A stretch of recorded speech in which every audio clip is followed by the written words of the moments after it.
Morning all of you. कैसे हैं सब लोग? I hope all you are well. तो आज सबसे हम स्टार्ट करते हैं अपना करंट सेशन। जय श्री कृष्ण।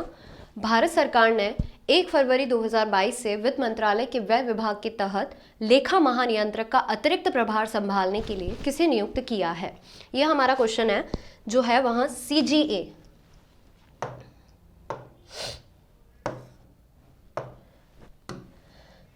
ओके, तो लेखा महानियंत्रक की अगर हम बात करें यानी कि CGA controller general of accounts, ये जो है इसको अतिरिक्त प्रभार संभालने के लिए किसे नियुक्त किया है? तो सबसे पहले हम जान लेते हैं कि जो CGA और CAG, कैग और CGA क्या होता है। तो स्टार्ट करते हैं कैग से और एक तरफ है CGA। कंट्रोलर ऑडिटर जनरल, इसकी फुल फॉर्म होती है। अब ये जो है कैग वो क्या करता है, तो इसकी जो नियुक्ति होती है, सबसे पहले तो ये बता देती हूँ कि यहाँ एक क्या है, कॉन्स्टिट्यूशनल बॉडी है, जबकि यहाँ कोई कॉन्स्टिट्यूशनल बॉडी नहीं है। ओके, कॉन्स्टिट्यूशनल बॉडी यानी कि क्या है कि इसका जो है वहाँ संविधान में उल्लेख है सेक्शन नंबर 148। किसका है? 148 सेक्शन कैग का। और CGA जो है इसका संविधान में कहीं पर भी उल्लेख नहीं मिलता है आपको। ओके, इसकी जो नियुक्ति है वहाँ कौन करता है? तो नियुक्ति जो है वहाँ इसकी नियुक्ति राष्ट्रपति के द्वारा की जाती है और उसको हटाया भी राष्ट्रपति के द्वारा जाता है। और जो CGA है ये हो गई नियुक्ति की बात। और अगर बात करें कि इनका काम क्या है, तो यानी कि कंट्रोलर ऑडिटर जनरल, यानी कि पहले क्या हुआ करता था कि पहले ये जो पद थे ये दोनों एक ही हुआ करते थे, ये इस नाम का कोई पद नहीं था। यानी कि ऑडिटिंग भी यही कर रहा है और अकाउंटिंग भी यही कर रहा है। तो ये तो गलत चीज़ है कि अकाउंटिंग भी यही करेगा, बाद में ऑडिटिंग भी यही करेगा। तो फिर यहाँ अपने काम में कमी क्यों निकालेगा, है ना? तो उसके लिए इसका जो है CGA पद का क्या किया गया है, निर्माण किया गया है। अब बात आती है कि भारत के जो पहले हैं, प्रथम अगर कैग की बात की जाए तो वहाँ कौन है? नरहरि राव। और अगर वर्तमान की बात की जाए तो वर्तमान में कौन है? ये मैं रफ कर देती हूँ। वर्तमान की अगर बात की जाए तो वर्तमान में कौन है? गिरीश चंद्र मुर्मू। और महान्यायवादी कौन है? तो वो है KK वेणुगोपाल। ओके, उस पर नहीं जाते अभी। प्रथम जो है वहाँ नरहरि राव हो गया, वर्तमान जो है वहाँ गिरीश चंद्र मुर्मू हो गए। और उसके बाद में अभी CGA की बात करते हैं वापस से। यानी कि यहाँ क्या करता है कि जो स्टेट या फिर सेंट्रल लेवल का जो फाइनेंस होता है ना, उसकी यहाँ क्या करता है? ऑडिट करने का काम करता है। और इसमें हम लिख सकते हैं कि यहाँ स्टेट और जो सेंट्रल लेवल होता है उसकी यहाँ क्या करता है, या फिर ऐसे ही लिख देते हैं कि यहाँ क्या करता है? फाइनेंस पर एडवाइस देने का जो काम है वह किसका है? CGA का। तो यहाँ फाइनेंस पर एडवाइस देने का काम करता है और यहाँ जो है वहाँ ऑडिटिंग करने का काम करता है। अभी जो हाल ही में अपॉइंटमेंट हुई है CGA के पद पर, तो वहाँ किसकी हुई है? सोनाली सिंह। वही हमारा क्या है, क्वेश्चन है। तो सोनाली सिंह जो है उनकी क्या हुई है? अतिरिक्त प्रभार संभालने के लिए उनको नियुक्त किया गया है। अब ये जो CGA है, CGA से पहले यहाँ किस पद पर थी? तो CVC के डिपार्टमेंट में यहाँ थी, यानी कि central vigilance commission. Central vigilance commission जो है वहाँ उस डिपार्टमेंट से यहाँ इनको नियुक्त किया गया है, सोनाली सिंह को। ओके, तो कैग के बारे में सब कुछ पता हो गया होगा। कैग और कौन है? यहाँ एक कॉन्स्टिट्यूशनल बॉडी है, जबकि वहाँ जो CGA है वहाँ कॉन्स्टिट्यूशनल बॉडी नहीं है। सैफरन बाउल, नेक्स्ट क्वेश्चन है। सैफरन बाउल प्रोजेक्ट की जो शुरुआत है वहाँ किन राज्यों में की गई है? देखो, देख सकते हो सैफरन बाउल प्रोजेक्ट, अगर नाम आता है सैफरन का, तो जो सैफरन है किसके काम आते हैं? मिठाइयों में काम आते हैं। सैफरन एकदम क्या होता है? एक पतला सा थ्रेड टाइप अपन को दिखाई देता है ना? तो सैफरन को बताने की जरूरत तो है नहीं।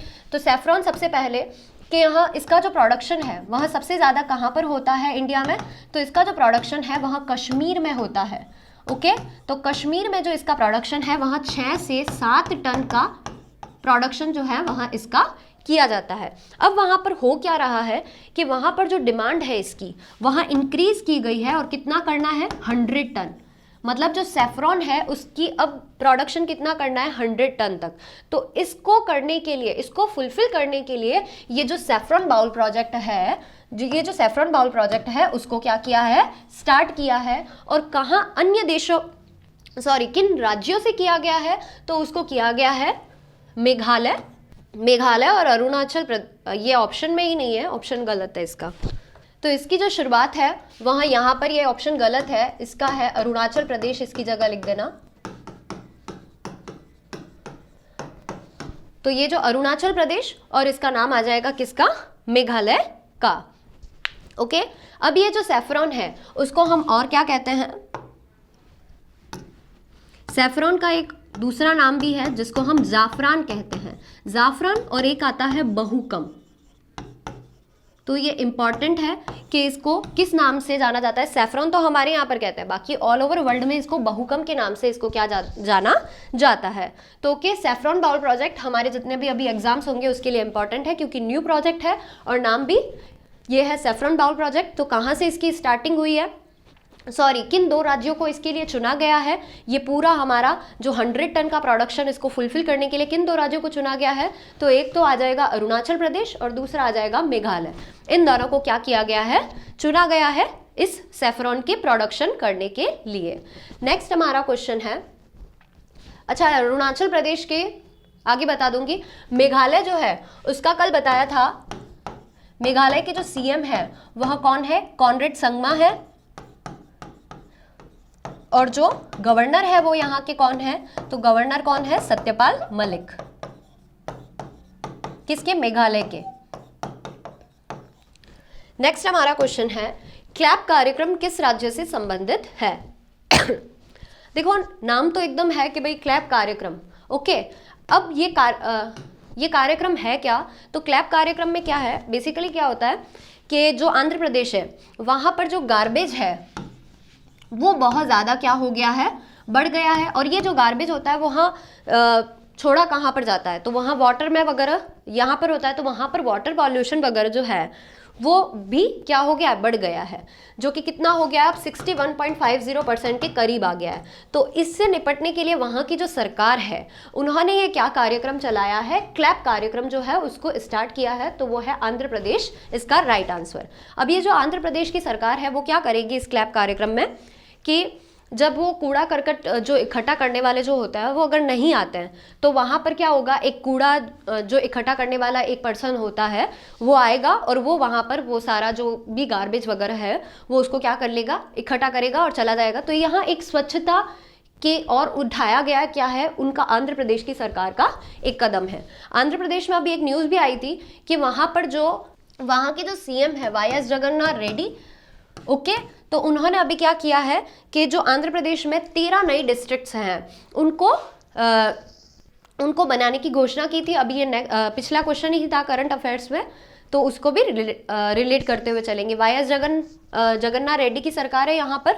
नेक्स्ट क्वेश्चन है, दिवाला और दिवालियापन बोर्ड के जो अध्यक्ष हैं वो किसे बनाया गया है। तो सबसे पहले दिवाला और दिवालियापन ये जो एक्ट है, बैंक करप्सी एंड जो इंसॉल्वेंसी का जो एक्ट है वो कब आया है, तो वो आया है 2016 में आया है और उसको 2018 में लागू किया गया है। कौन सा act, bank करप्सी and insolvency act. अब ये क्यों लाया गया था एक्ट, क्योंकि आपको पता है कि जो बैंक होती है, अभी न्यूज़ भी सुनी होगी, कभी कभी अपन न्यूज़ सुनते हैं ना कि कोई बैंक जो थी वहाँ पैसा लेकर भाग गई, मतलब रातों रात में वो ख़त्म हो गई, और या फिर जो बैंक थी उसने अपने जो लोन्स है वहाँ इतने सारे बांट दिए। तो इस तरह के जो डिस्प्यूट्स होते हैं उनको सुधारने के लिए यहाँ बैंक करप्सी एंड इंसॉल्वेंसी जो एक्ट है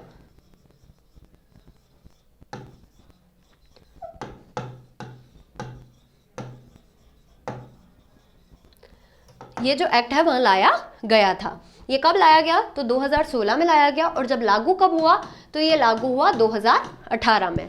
अब इसके जो अध्यक्ष हैं वहाँ किसको बनाया गया है, तो यहाँ इसके जो अध्यक्ष हैं वहाँ रवि मित्तल को बनाया गया। ये रवि मित्तल है। अब बात आती है, अदर ऑप्शन भी इंपॉर्टेंट ही है, जैसे अरुण चावला, ये अभी क्या बने हैं, फिक्की के अध्यक्ष बने हैं। तो ये फिक्की के अध्यक्ष हैं। आलोक सहाय की अगर बात की जाए तो वहाँ इस्पात संघ के अभी अध्यक्ष बने हैं भारतीय इस्पात संघ। और अजय माथुर की बात की जाए तो वहाँ इंडियन सोलर अलायंस जो है उनके क्या बने हैं, अध्यक्ष बने हैं। ओके, तो ये अदर ऑप्शंस भी हो गए। नेक्स्ट है हमारा क्वेश्चन, नेक्स्ट हमारा क्वेश्चन है कि काकोइजाना वन किस राज्य से संबंधित है। वैसे तो इसकी जो न्यूज़ है वहाँ अलग है। ये आप देख रहे हैं यहाँ क्या है, गोल्डन लंगूर है। इस गोल्डन लंगूर को जो IUCN की जो एंडेंजर्ड लिस्ट होती है उसमें इस गोल्डन लंगूर को क्या किया गया है, शामिल किया गया है। और ये जो लंगूर है वहाँ कहाँ पर पाया जाता है, तो वहाँ जो है वहाँ काकोइजाना वन जो है, काकोइजाना जो हिल्स है, काकोइजाना वन जो फॉरेस्ट एरिया है असम में, वहाँ पर ये क्या है, ये जो लंगूर है वहाँ मिलता है। तो अभी हाल ही में क्या हुआ है कि जो सरकार है वहाँ की, उन्होंने ये प्लान किया है कि ये जो काकोइजाना वन क्षेत्र है इनको क्या किया जाएगा, वाइल्ड लाइफ सेंचुरी जो एक्ट है 1972 उसके तहत इसको क्या किया जाएगा, रखा जाएगा। तो हुआ क्या है कि वहाँ पर जो ट्राइब्स है, वहाँ की जो लोकल ट्राइब्स है ना, तो वो कौन सी है, बारो, बोरा या गोरा, ये कुछ ट्राइब्स है। गारो या गारो खासी जनता वो उस साइड होती है ना, तो उसमें से जो गारो वगैरह है वो थोड़ी यहाँ पर है, बोरा भी जो है वहीं यहाँ पर है। तो ये जो ट्राइब्स है वहाँ की जो लोकल ट्राइब्स है, उन्होंने वो क्या है, इनसे कुछ ज़्यादा ही फैमिलियर है। ओके, मतलब प्रेम लव वगैरह करती है इनसे। तो यानी कि वहाँ ये जो ट्राइब्स है वहीं उनकी क्या करती है, देखभाल वगैरह करती है। तो अब ऐसे में अगर सरकार ये प्लान करती है कि वहाँ पर वाइल्ड लाइफ सेंचुरी एक्ट जो है 1972 के तहत उसको अगर वाइल्ड लाइफ सेंचुरी इसको घोषित कर देता है इस क्षेत्र को, तो यानी कि वहाँ पर तो अब उसकी जो देखभाल है वो कौन करेगा, सरकार करेगी। तो अब वो जो ट्राइब्स होगी वो तो प्रतिबंधित हो जाएगी, उनके तो अधिकार चले जाएंगे ना इनसे प्रेम करने के। तो इसलिए क्या है कि वहाँ पर वो जो ट्राइब्स है वो इसका क्या कर रही है, विरोध कर रही है कि ऐसा नहीं होना चाहिए। बाकी यही न्यूज़ है। और ये जो काकोइजाना वन क्षेत्र है वहाँ कहाँ पर है, तो उसका राइट आंसर है असम में है। तो ये गोल्डन लंगूर भी आप देख रहे हैं। बस यही न्यूज़ थी। नेक्स्ट क्वेश्चन है कि प्रधानमंत्री मोदी ने हाल ही में अर्धशुष्क उष्णकटिबंधीय के लिए एक अंतर्राष्ट्रीय फसल अनुसंधान हुआ है। क्या हुआ है, अंतर्राष्ट्रीय फसल अनुसंधान हुआ है, उसकी 50वीं वर्षगांठ हुई है। उस समारोह में नरेंद्र मोदी जी ने भाग लिया है। यह अंतर्राष्ट्रीय संगठन जो है, ये संगठन किस शहर में आता है, तो वहाँ आता है हैदराबाद में। ओके, अब केवल उन्होंने वहाँ पर जाकर 50वीं ये जो उसमें भाग ही नहीं लिया, बल्कि ये जो 2 योजनाएं हैं इनको भी इनोग्रेट किया है। कौन सी है कि climate change research facility on plant protection and rapid generation advance facility. यानी कि ये जो क्लाइमेट चेंज होता है किसानों के लिए कितना ये दिक्कत देता है, जैसे पाला पड़ गया, मतलब ओले वृष्टि हो गई, तो ये सारी जो है उनके लिए भी इन्होंने क्या किया है 2 रिसर्च को इनोग्रेट किया है। ये तो है ही, बाकी 2 रिसर्च जो है न्यू इनको इनोग्रेट किया है, climate change research facility on plant protection, plant का प्रोटेक्शन करने के लिए, और रैपिड जनरेशन एडवांस फैसिलिटी, इन दोनों को भी इनोग्रेट किया है। और बाकी तो ये है ही कौन से नंबर की, 50वीं वर्षगांठ है। और यहाँ कहाँ पर है, तो यहाँ हैदराबाद में है। हैदराबाद का कुछ लेकर चले तो देखो, हैदराबाद में जो है तेलंगाना जो है वहाँ पर क्या क्या चीज़ें हैं, तो वहाँ पर जो लेक्स हैं वहाँ इंपॉर्टेंट है। तेलंगाना में कौन कौन सी लेक्स हैं, तो एक तो है हुसैन सागर, उस्मान सागर, हिमायत, ये हिमायत सागर है, और पखाल लेक है, मीर आलम टैंक है। ये इंपॉर्टेंट है क्योंकि एग्जाम्स में हमें क्वेश्चन देखने को मिलते हैं कि हुसैन सागर कहाँ पर है, उस्मान सागर कहाँ पर है, हिमायत सागर कहाँ है, ये मीर आलम टैंक कहाँ है, ये सारा। Okay, Telangana is one of the 2 IT exporting states. मतलब IT ये जो IT एक्सपोर्टिंग स्टेट की अगर बात की जाए तो तेलंगाना उसमें क्या आता है, टॉप पे आता है। There are 68 special economic zones in the state. कितने इकोनॉमिक जोन है इस तेलंगाना में, तो 68 इकोनॉमिक जोन्स भी है।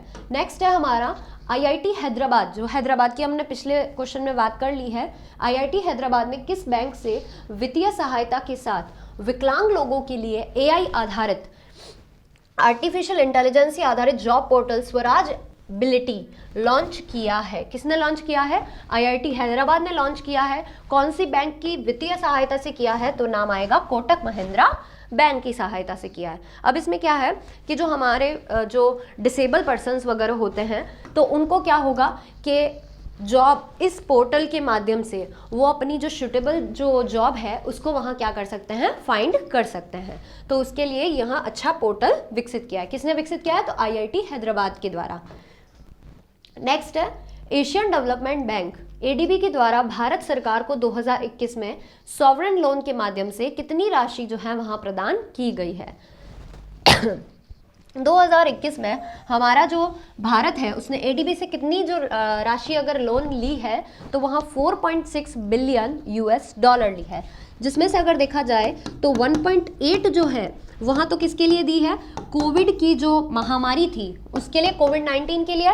और अगर 1.5 समथिंग की अगर बात की जाए तो वहाँ ली थी जो वैक्सीनेशन प्रोक्योरमेंट होता है,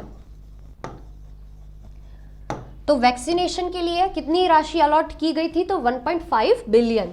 और 1.8 बिलियन जो है वहाँ किसके लिए, तो कोविड-19 के लिए। और अदर 300 मिलियन की अगर बात की जाए तो जो अर्बन एरिया होते हैं उनमें जो प्राइमरी जो हेल्थ होते हैं उसके लिए क्या किया गया, 300 मिलियन जो है वहाँ भी अलॉट किया गया। और बाकी जो है वहाँ टोटल अगर कितना किया गया है तो 4.6 बिलियन जो है वहाँ एडीबी द्वारा अलॉट किए गए हैं। नेक्स्ट क्वेश्चन है हमारा कि हाल ही में जयपुर में अंतर्राष्ट्रीय क्रिकेट स्टेडियम की आधारशिला रखी गई है। इसे दुनिया का तीसरा सबसे बड़ा स्टेडियम कहा जाता है। स्टेडियम की प्रस्तावित बैठने की क्षमता क्या है। अगर बात की जाए भारत के सबसे बड़े स्टेडियम की तो वो कहां पर है,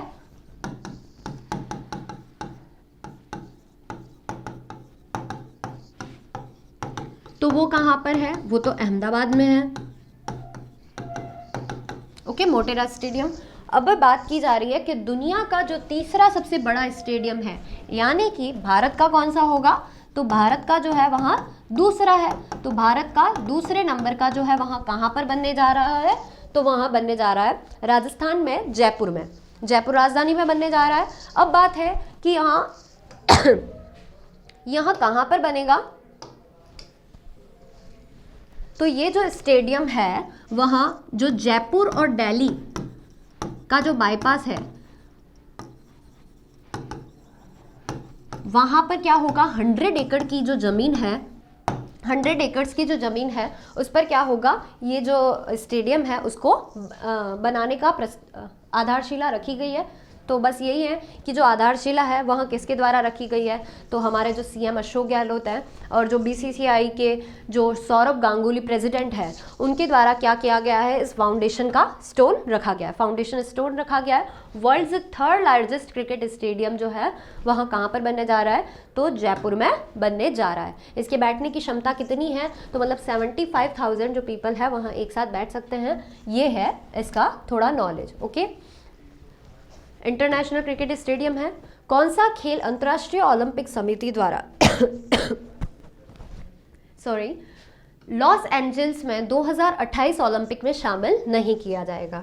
अब थोड़ा ओलंपिक की अगर बात की जाए तो ओलंपिक जो है वहाँ अभी कहाँ पर हुए हैं तो किसी को बताने की नीड नहीं है, टोक्यो में हुए हैं। अब जो 2024 में होने वाले ओलंपिक हैं वो कहाँ पर होंगे, तो वहाँ फ्रांस, पेरिस में होंगे। इसके नेक्स्ट जो 2028 के होने जा रहे हैं होंगे वहाँ कब होंगे, तो लॉस एंजल्स में होंगे,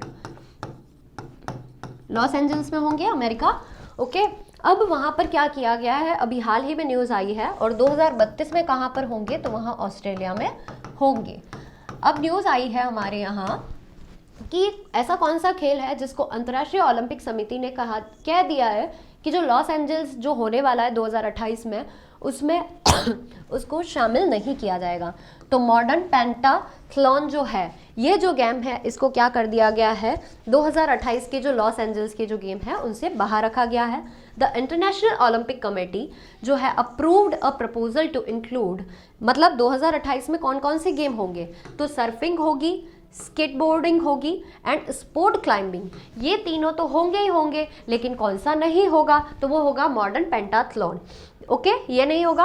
और ये समर ओलंपिक्स होंगे जो 2028 में, games that will be organised in Los Angeles, United States में ये पड़ता है।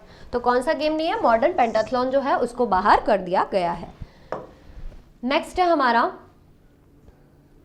ये इन्होंने वो आंध्र प्रदेश का जो था, इधर स्लाइड चेंज कर दी है, बाद में बताते हैं। इलेक्ट्रिक 2 व्हीलर्स के लिए 1000 फास्ट चार्जिंग स्टेशन स्थापित करने के लिए किस राज्य ने एथर एनर्जी के साथ समझौता ज्ञापन पर हस्ताक्षर किए हैं?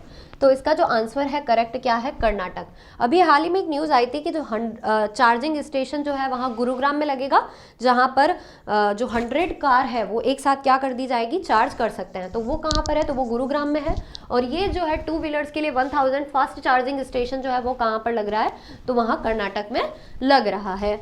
अब कर्नाटक की जो अगर कर्नाटक की अभी हाल ही में एक न्यूज़ आई, आपको पता है हिजाब वाला, कि जो हिजाब में उनको एंट्री नहीं दी थी, तो ये वाला भी जो है साथ साथ में इसको भी देखते रहे क्या इस पे न्यूज़ आती है। और एक कर्नाटका गवर्नमेंट जो है उन्होंने अभी हाल ही में Obavva art of self defence, तो एग्जाम में आ सकता है कि Obavva art of self defence जो है वहाँ कार्यक्रम किसके कौन से राज्य ने स्टार्ट किया है, कौन से राज्य का प्रोग्राम है जिसमें सेल्फ डिफेंस दिया जाएगा। कितनी लड़कियों को? तो 50,000 जो स्कूल और कॉलेज की गर्ल्स होती है उनको सेल्फ डिफेंस सिखाया जाएगा। ओके, तो ये Obavva art of self defence कहाँ पर स्टार्ट किया गया है? तो वो भी कर्नाटक में स्टार्ट किया गया है। नेक्स्ट आता है थोड़ा कर्नाटक का देख लेते हैं। कर्नाटक में अगर नेशनल पार्क्स की अगर बात की जाए तो बांदी है, अंशी है, और क्या है? बांदी, अंशी, और उसके बाद में बनेरघट्टा और नागरहोल, और क्या है? ये सारे नेशनल पार्क्स हैं। कहाँ पर? तो कर्नाटक में है। और अगर वाटरफॉल की बात की जाए तो सबसे भारत का जो है इम्पॉर्टेंट वाटरफॉल भी है यहाँ पर, कौन सा है? जोग जलप्रपात जो है वो यहाँ पर है। और कौन सा है? तो गोकेक फॉल भी है। और शिव समुद्र जो फॉल है वो भी कहाँ पर है? कर्नाटक में देखने को मिलता है। नेक्स्ट है हमारा single dose Sputnik light vaccine get emergency use approval in India. मतलब इंडिया ने क्या किया है? इसके एमरजेंसी अप्रूवल पर अभी क्या कर दी है? अप्रूवल दे दिया है। किसका? स्पुतनिक लाइट का। ये स्पुतनिक लाइट कहाँ की है? इसका एमरजेंसी अप्रूवल अभी मिला है। ओके, तो इस हाल ही में यानी कि इसका अप्रूवल भी अपन को इंडिया में मिल गया, यानी कि अब टोटल जो है इंडिया में कितनी जो वैक्सीन है उनको अप्रूवल मिला है? तो वहाँ है 9। टोटल 9 जो वैक्सीन है उसको क्या मिल गया है? इंडिया में अप्रूवल मिल गया है। अभी आएंगे उस पर कौन कौन सी जो वैक्सीन है। और स्पुतनिक लाइट जो है वहाँ कहाँ की वैक्सीन है? तो वहाँ रशिया की है। और कैसी है? तो सिंगल डोज है। और इसको कब आपके अप्रूवल मिला है, ये डेट भी इम्पॉर्टेंट है। तो 6 Feb 2022, 6 फरवरी 2022 को क्या मिला है? इसको अप्रूवल मिला है। 9 डोज। इसके साथ ही यहाँ पर इंडिया ने अब कितनी जो वैक्सीन है उनको अप्रूवल किया है? तो वहाँ 9 है। और जो स्पुतनिक लाइट कहाँ की है? तो वहाँ रशिया की है। ओके, ये इसका क्वेश्चन भी बना दिया कि स्पुतनिक जो है उसका मूल देश कौन सा है? अभी मैंने बताया है, रशिया है। भारत में डबल डोज वाली जो वैक्सीन है वो कौन कौन सी है? देखो, स्पुतनिक 5 है। कोविशील्ड जो कि कहाँ की है? सीरम इंस्टीट्यूट पुणे की है, आधार पुणे वाला जिसके अभी हेड है। कोवैक्सीन जो है वहाँ भारत बायोटेक कंपनी जो है उसकी है। कोवैक्स है, कार्बोवैक्स है, मॉडर्ना है, जॉनसन एंड जॉनसन और जाइकोव जो है अभी इसके 3 डोज मिले हैं। और यहाँ अभी एक न्यूज़ भी आई थी, जाइकोव डी जो वैक्सीन है वहाँ कैडिला कंपनी के द्वारा बनाई गई है। और यहाँ क्या है? पेनलेस और निडल लेस। पटना में अभी लॉन्च हुई है यहाँ जाइकोव डी की। अभी न्यूज़ आई थी कि यहाँ क्या है? एक तो पेनलेस और निडल लेस, यानी कि अब क्या है कि जैसे कि सारे आपने वैक्सीन लगवाई होगी तो सुई चुभाई होगी। अब यहाँ पर जो जाइकोव डी है वो कैसी वैक्सीन है? निडल लेस है, उसमें कोई सुई वगैरह नहीं है। और यहाँ बच्चों को भी लगती है और एडल्ट को भी। ओके, तो यहाँ जाइकोव डी वैक्सीन हो गई। और पटना में अभी हाल ही में इसको लॉन्च किया गया था, ये भी इसकी न्यूज़ है।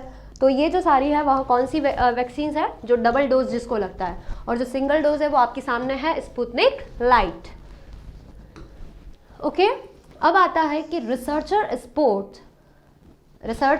स्पॉट ढोल्स इन किर्गिस्तान आफ्टर 3 डिकेड्स। तो सबसे इम्पॉर्टेंट है कि जो हमारे रिसर्चर्स हैं उन्होंने किसको स्पॉट किया है? ढोल्स को। अब ये ढोल क्या होते हैं? तो ये जो ढोल है वहाँ एक एशियाई क्या होता है? जंगली एशियाटिक वाइल्ड एनिमल्स है। एशियाटिक वाइल्ड डॉग है, एक तरह से डॉग की शक्ल का दिख रहा है।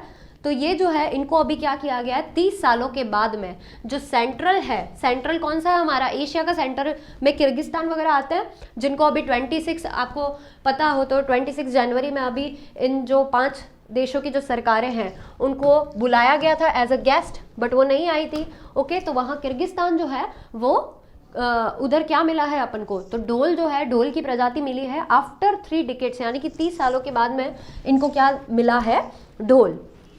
ओके, तो ये ढोल कौन है, तो यहाँ एशियाटिक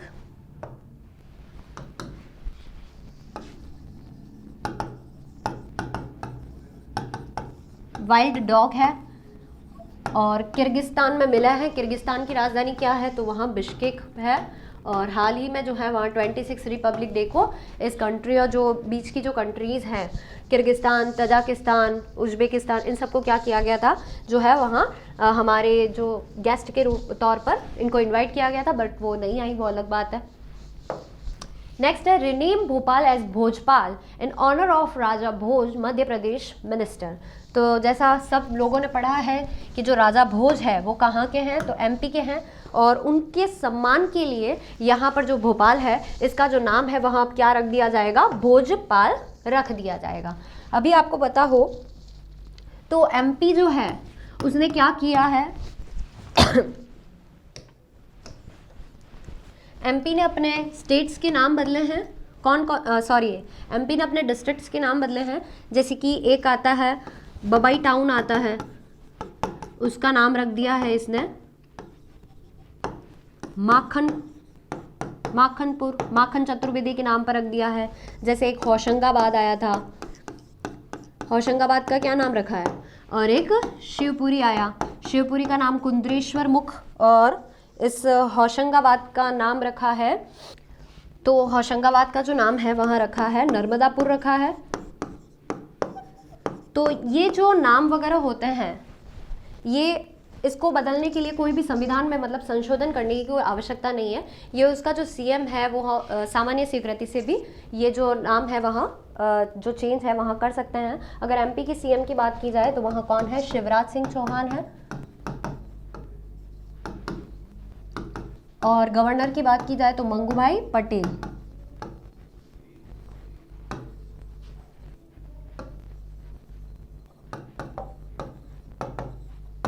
ओके, और अभी जो हाल ही में है वहाँ भोपाल का नाम क्या रखा जाएगा, राजा भोज के सम्मान में भोजपाल रख दिया जाएगा। और होशंगाबाद का नर्मदापुर, बम्बई का क्या रखा गया है, माखनपुर, और जो शिवपुरी है उसका क्या रखा गया है, कुंद्रेश्वर धाम। ये सारे जो नाम है वहाँ अभी रिसेंट में ही चेंज हुआ है, तो उनको भी लेकर चलते हैं। नेक्स्ट क्वेश्चन है कि 7 फरवरी 2022 को किस राज्य सरकार ने ओपन एयर कक्षा कार्यक्रम परय शिक्षालय शुरू किया है। नाम से ही क्लियर है, ओपन एयर कक्षा कार्यक्रम, यानी कि अब जो छोटे बच्चे होते हैं प्राइमरी और जो प्री प्राइमरी के जो बच्चे हैं उनको इस तरह क्या किया जाएगा, खुले में पढ़ाया जाएगा, खुले में पढ़ाया जाएगा। तो इस तरह से आप देख सकते हैं कि किस प्रकार से खुले में पढ़ाया जा रहा है। इसका आंसर है पश्चिमी बंगाल। पश्चिमी बंगाल ने ये जो योजना है परय शिक्षालय जो है वह स्टार्ट की है। परय शिक्षालय क्या है, तो ओपन एयर कक्षा कार्यक्रम है।